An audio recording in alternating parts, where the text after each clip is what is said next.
Not all VCs are built the same. When I started in my career in startups back in the last century, I used to think that every single VC was exactly the same. So it comes as no surprise to me when people who are new to venture capital or new to startups seem to think that anybody who is an investor who claims to be a VC is the similar type of person or does similar types of investments. In the theme of if I've said it once, I've said it 1,000 times, I'm going to record another really high level look at types of investors you may encounter as you're trying to raise money for your startup and kind of where each focuses and the important thing about what you need to know about those people and where the money is coming from for all those folks. So this is going to be pretty quick. Again, it's not in depth.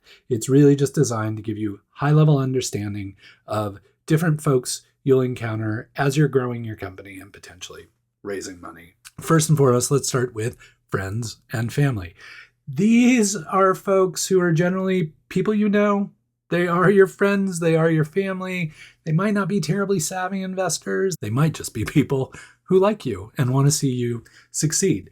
These are folks who are investing, thousands of dollars or $1,000. They're not very large checks, but they're wanting to give you some capital to help you build the thing you want to build. Generally, as a rule of thumb, it's really nice if these folks are just giving you the money to use. They're not doing it as an investment strategy. I always like to say you need to be honest with friends and family and say, if you can't afford to take that amount of money and take it into your backyard and set it on fire, then you probably shouldn't be putting it into my company, because as much faith as you may have in me, it's highly likely I'm going to lose that money. So be very, very careful with friends and family. It's more important that they're your friends and they remain your family than if you have the funding for your startup. So just tread lightly. These folks often do not do a lot of investing. They may not understand startups. They may not understand the risk. But if you are, honest and open with them about what you're trying to accomplish, they may be an early source of capital for you. Next, angels. Angels are individuals who invest their own capital in someone else's company.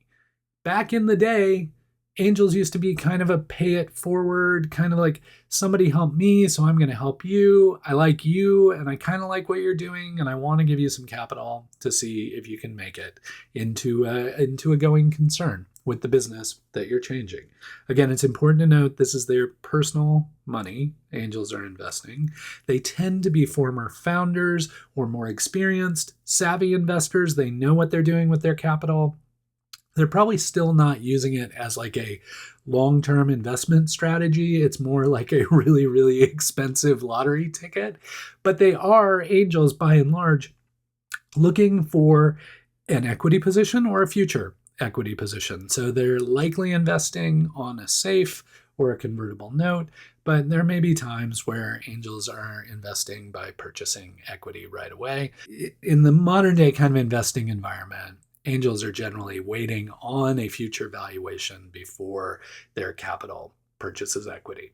Now, angels can be all across the board. The critical thing is, they should be accredited investors and meet the definition of an accredited investor. And I'll link that up so you have a better understanding of what that means. But basically, it means they have to hit this certain threshold dictated by the government to say they're investors. They know what they're doing. They can spend their money doing this. Much like friends and family, angels are generally investing in kind of who they know or deals that are brought to them by people that they may know. So still a very kind of close, tight-knit kind of arrangement.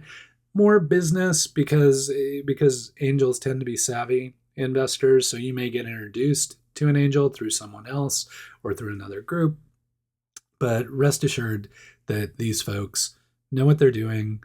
They are writing checks anywhere from like 5,000-ish to 50,000-ish kind of level checks, but can be a good source of capital for an early stage company, especially if you can tell a story that has not only the angel believing in you, but the angel believing in the business that you're trying to build. Now, angels sometimes aggregate. There are a couple of ways that angels aggregate, and it can be very beneficial to you as a founder because these kind of aggregated angels are a way of just having a single line item on your cap table. So rather than taking in 50 checks and having 50 different people on your cap table at some point in the future, two primary ways you'll encounter this out in the world are syndicates and kind of angel groups. So let's take a syndicate first. Syndicate is a single angel who says, I see a lot of deals, I see a lot of things I would like to invest in,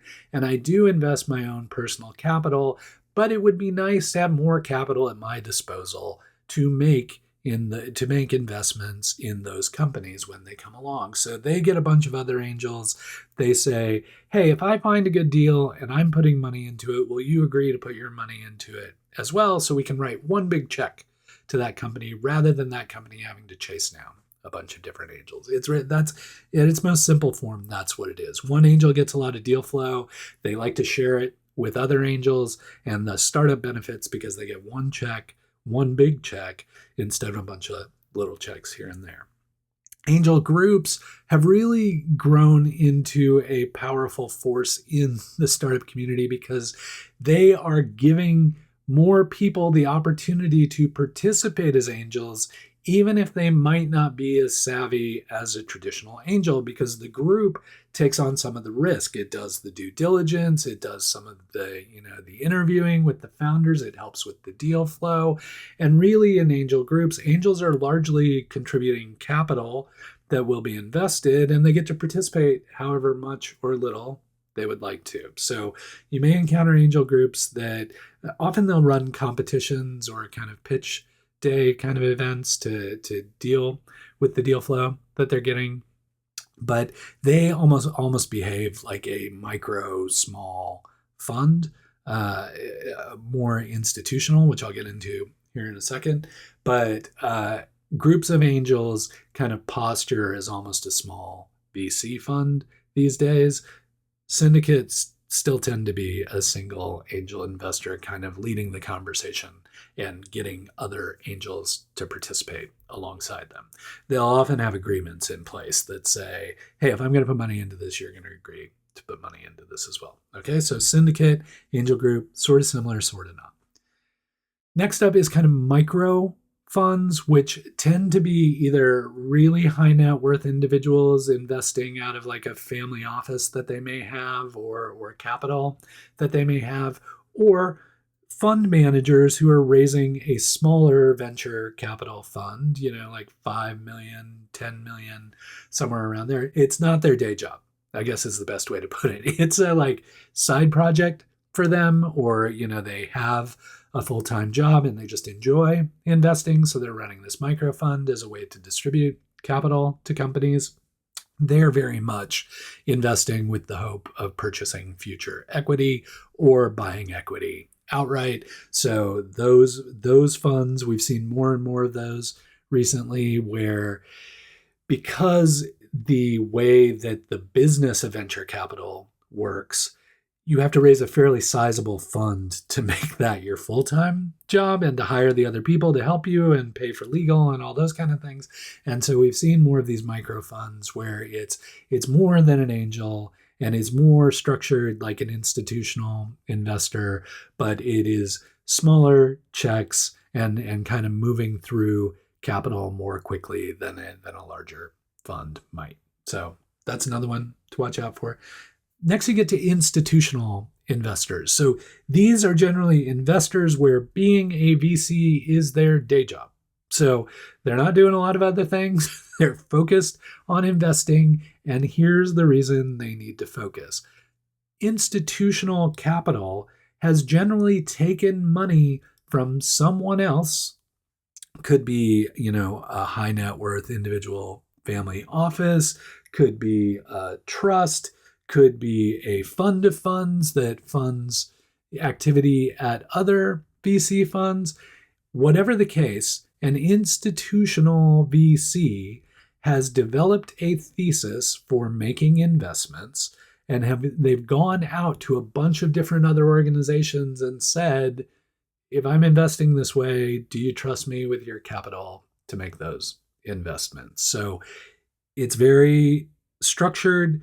The VC is very much kind of similar to the founder in institutional investors. So, like the same way a founder goes out and raises money to try and build their company, the institutional investor needs to go out and raise money to start a fund. It needs to convince a bunch of people to put money into that fund, and then they are in the role of finding the deals and investing in those companies. They take equity either immediately or invest early on a safe or a convertible note with the promise of future equity. And the institutional investors really span a huge gamut. So if you're looking at those types of investors, you're going to want to look at the stage they generally participate. Some institutional investors are pre-seed, seed, Series A.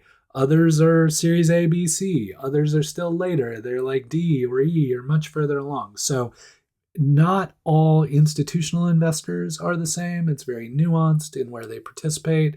So make sure you're paying attention to what stage those institutional investors tend to invest, and also pay attention to where they invest first. Because another thing that may be slightly misleading with an institutional investor is you may hear about them participating in, Series B financing when they seem to be a seed stage investor.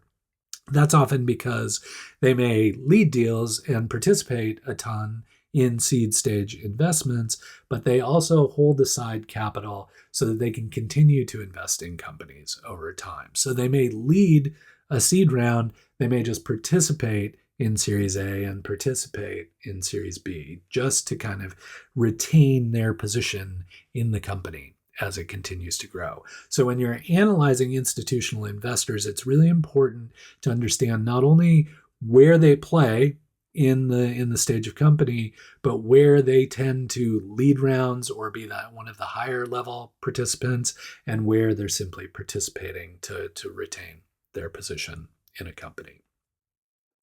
Once companies start growing, get fairly large, are generating revenue, have a solid customer base, have a point of view in a market, and are making changes and waves in that market because of the product that they've delivered, at that point, often you will see strategic investors.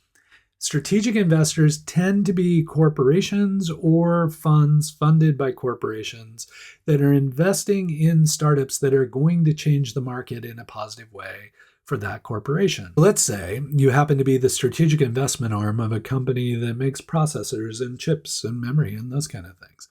You might be motivated to make a strategic investment in a company that is driving higher processor loads, that's driving more compute time, that's driving your technology to be more innovative and more purchased by the industry because of the technology that the startup is delivering. So that's what they're trying to do. They're trying to look for things that are going to benefit their business strategically and invest in startups that are going to generate that benefit for the investors.